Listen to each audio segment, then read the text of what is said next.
So, hi, I'm Mika Tianhara, your host for the See Beyond podcast show. Today, I have a UK talent, a race driver with me, Matt Cowley. It's an honor to have you on the show. Um, Thanks, Mika. Yeah, it's great to be here. yeah, so what I've learned about you is, of course, I mean, you have talent. You have won championships. You have even been winning from coming back from the back of the pack, Yeah. and that's not easy. Definitely not. So tell us a little bit about your career as a race driver. Yeah, so started racing cars when I was 16, and then ever since then it's just kind of been growing and growing. When I was 18, moved to America and I raced in America for 2 years. Moved there by myself, didn't know anyone, but decided that was the right move for my career and just kind of committed and moved out there. And had really good success in America actually. I won 2 championships in 1 year. Got awarded what's called the Sports Car Club of America's President Cup, and I was one of the youngest to win it, and I'm the first Brit in 65 years to win it as well. Wow, that's Yeah. that's great. I mean, it's a big jump. I mean, over the pond, but also being alone like that. It grows character, grit. I Yeah, mean, and I think you have learned a lot on that journey, probably. yeah, Um, it's definitely mentally tough because not knowing anyone and just having to go out there, and you can't kind of hide behind anyone then, because obviously I was still only young, so my dad would do most of the talking for me and stuff when we were in public situations. But when I went out there, I had no one to do that for me. I had to kind of go out there and connect with people myself, and yeah, just kind of open myself up. yeah, and of course, I mean, as a race driver, of course, that's what you see. I mean, it's your face, your performance. But what does the team mean in that setting? I mean, the team's everything still. I couldn't do it by myself. I have kind of a basic knowledge of setting up cars and mechanical on cars, but the guys that you have behind you in a team, they make it. They prep the cars for you so it runs right. They mechanic on them while you're on the race weekend, set it up for you. You come in, you say, "Oh, it's a bit loose on the rear end on entry," and then they'll make an adjustment to sort that. And it's that specific. So yeah, their knowledge is great, and obviously we couldn't do it without the whole team there.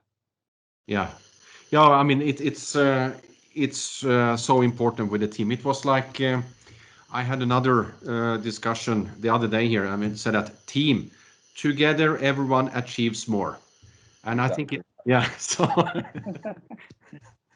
that's a good saying. But I mean, doing all this race driving, I mean, kind of. Well, it's an extreme situation, but how do you? I mean, how do you tackle stress, or when does these stressing moments occur? Um, I mean, it's kind of constant stress. Yeah, Pretty yeah. much. Yeah, it's always there. You just gotta kind of be able to block it out and have a bit of downtime. So I do kind of a lot of yoga and meditation to help with that as well. Okay. Just kind of relaxing stuff, just kind of helps take the mind away and just be in the moment kind of thing, not think about the future or what you're busy planning to do tomorrow or something like that. Just focusing there and then, which helps a lot. And then I'm an active person as well. I do a lot of different stuff. So I do mountain biking, wakeboarding, rock climbing, stuff like that.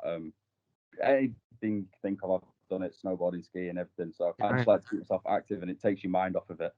yeah, probably. Yeah, Matt, you seem. I mean, you seem to like to be very active, Yeah. etc. In that sense. And when I look at your footage, I mean, when you're driving, I mean, obviously you have some good talent here. I mean, what makes you special? I think just my commitment to the sport. I mean, it's a gift that you're born with, like football or something like that.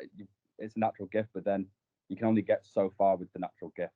You've got to be able to want it and work for it and fight for it. And I think that's what makes me special is I'm so committed to kind of getting my goals and getting to the top of the sport and being the best in the world that I just have the drive to get there. Yeah, you have the determination, of course, and being in that position, I think that goes very much to the. I mean, I'm a serial entrepreneur myself, and you need to have determination, the higher goal, etc. And you're alone, but you also need that team. So I think very much a race driver and an entrepreneur. There's many similarities Yeah, definitely. I in mean, that. Yeah. we both deal with setbacks a lot. It's going to happen, but you learn from it and you move forward and you keep driving and keep going to reach the goal. Yeah, that's a good thing, because I mean, how do you? I mean, all these setbacks and you know, failing or failing fast and learning from it. I mean, how do you improve your skills? So I do a lot of training. So I work on a simulator and stuff like that. Reaction times is a big one. So I do kind of practice start training at home. So like you have a set of lights, and then when it goes to zero, you click a button on a keyboard as quick as you can. Yeah. And you work on that just to get your reaction time down. So I think I got mine down to 2.5 tenths. Wow. React to that spot coming up. Yeah. So that helps in kind of every aspect. And it's just little key focus things like that to just give you that little bit of an edge over your competitors and things. Yeah, absolutely. I mean, you can't be sleepy when you're on the starting grid there. I'd say no, but a couple of times you sit there for a while, so you do kind of, it's hot in the car, so you kind of close your eyes and nod off a little, and then someone comes over the radio and wakes you back up quickly. Come on, Matt, come on. Yeah, exactly. It's like, wake up, get going. Yeah, I mean, have you? I mean, if you think about what you achieved so far, I mean, has there been any, let's say, special setbacks that you kind of remember and things like that? Not. Yeah, there's been quite a few. Probably some that I can't remember as well. Yeah. But yeah, one of them was I did a one-off race called the Walter Hayes, and over 150 cars enter or something like that. And what happens is you qualify for a heat race, and then that puts you in the semi-final and then the final. And then if you don't qualify for the semi-final, there's a progression race, then the last chance race to get into the semi-final because there's so many competitors. Yeah. And I actually got taken out in the heat race, had a crash with someone, which meant that I had to start last of the progression race. Yeah. So I ended up winning that, and then I won the last chance race to get into the semis, and I ended up finishing third in the overall race in the grand final. I think I overtook nearly 150 cars in one day. Yeah, but maybe sometimes one needs that. I mean, that a wake-up call and kind of that. Oh, that wasn't good. Of course, now I need to show that I can do this. It puts a bit of a fire under your bum and gets you going. It makes you fully focus on what's ahead, and just kind of gets that fire under your bum and makes you really concentrate and want it even more. Yeah, absolutely. So, I mean, racing and we see all these, let's say, electrical vehicles, and I mean, what do you think? I mean, the future of racing, is that going to change, or what's your opinion on this? I think it is already changing. If you look at Formula E, from when it started to where it is now, it has come on massively. They can now go the full race without having to change cars. Yeah, they've got the fan boost and then the boost as well. The cars are a lot quicker now. They're doing about 170 miles an hour. So that's just going to keep improving. And then if you look towards Le Mans as well, they've got the hypercars that are coming out, the hybrids. So kind of road-specific cars that are like, I think Toyota have announced that they're going to take part. So they're going to build a road car, and then that gets turned into the race car. And they're going to be hybrid systems. And so it's definitely still like coming on and improving, but it's hard to kind of guess where it's going to go, whether it is going to be fully electric or whether it's going to go down the hybrid route or the alternate fuel route. Yeah, exactly. And of course, I think racing is important in terms of all the innovation going on and so much technology development. And like you say, the EVs benefit from Formula E, etc. Of course, with all the technology adoption. And well, of course, I think there's probably several routes. I mean, with e-racing and synthetic or alternative fuels, etc. So probably a lot of opportunities still in the future. Yeah, that's what I'm hoping for. More opportunities for me to get up there. Yeah. Of course.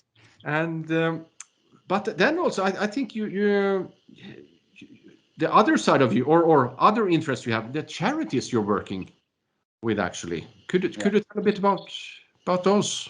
Yeah, so I work with a few charities. One I've been involved with for nearly 6 years now, I think, called Shaw Mind Foundation. And they're a mental health charity. And I got involved with them early on, and just kind of all I do is kind of promote them and help raise awareness for it, because mental health's a big thing, obviously, with the amount of stress that I deal with the racing side of things. And obviously it's not always the highs, there's a lot of lows as well, and when they're low, they are low. So it's kind of a big thing. We go through a lot, and fortunately, I'm quite a positive person, so I take the positives out of things and kind of carry on smiling and look at it. But obviously, not everyone's that way inclined. So it's a case of, sure, my foundation are there to help people when they're going through tough times, and I think it's just a great cause. Yeah. Oh, absolutely. And I'm thinking about these times too, with the pandemic and people being alone or not being able to socialize or going to their office. I mean, it's really tough. Yeah, it is. Yeah, and then there's another charity called Nordoff Robbins, and what they do is they do music therapy for kind of a similar thing. So they use music to try and help people. Okay, wonderful. Well, which is great. Yeah. Yeah, I think that's really great. And I mean, let's say also as an entrepreneur, you can have to deal a lot with mental stress or mental fatigue.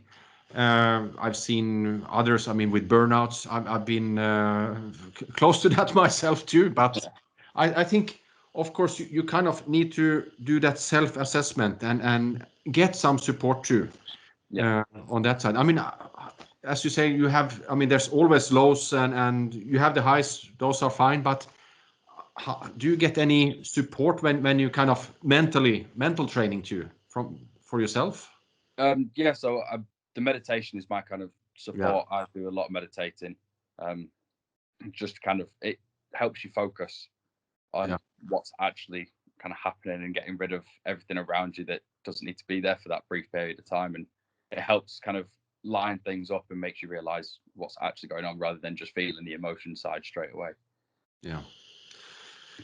Wonderful. Yeah. And then, of course, I know that, I mean, you've achieved a lot already in your young age, but you have a clear ambition for the next few years. Yeah, definitely. Yeah. Yeah. What's that? Yeah. Last year was a good year. I raced in British GT with Academy Motorsport, and we came away with wins, fastest lap, lap records, things like that. But obviously, that's not where I want to stop my career. I've got ambition to be at Le Mans in 2023 and compete there. And obviously, the ambition is to win, not just compete, but to go there and win. Of course. And why? Yeah, that's a great ambition. Of course. I mean, it's always like not just being part of the game, but actually, you set high goals for yourself. But I think it's the right way. And why is this important for you? Because Le Mans kind of the main stage in GT racing. It's the biggest GT race in the world. There's so many people that go there to watch. It's a very critically acclaimed race, and to go there and win is just kind of, it's nothing else can rival it, really. So that's the aim, is to go there and win, and not just win, but kind of dominate, just show what I can really do and to prove to people what I can do. Yeah, wonderful. 2023, maybe a good year too. You have some time to get there. So what are kind of the, let's say, the main milestones or hurdles, I mean, on the way there? So to get there, it's not cheap. No. Nothing ever is. I can imagine. Yeah.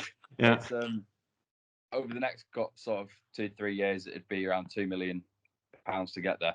Yeah. So that's kind of the biggest milestone, and that is to kind of solely fund it yourself, not getting picked up by a manufacturer where they pay you a salary and have you race there. Yeah. No, sure. I mean, that's so it's kind of, yeah. Please go ahead, Matt. Yeah. So yeah, it's just kind of, obviously the aim would be to be paid by a manufacturer to race for them at Le Mans. Yeah. But it is obviously hard to kind of prove yourself to them why you're a necessity and they need you.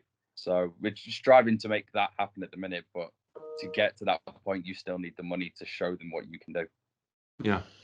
Well, again, a parallel to startups and being an entrepreneur, because you go fundraising and you need to show that, okay, you have the product, okay, obviously you.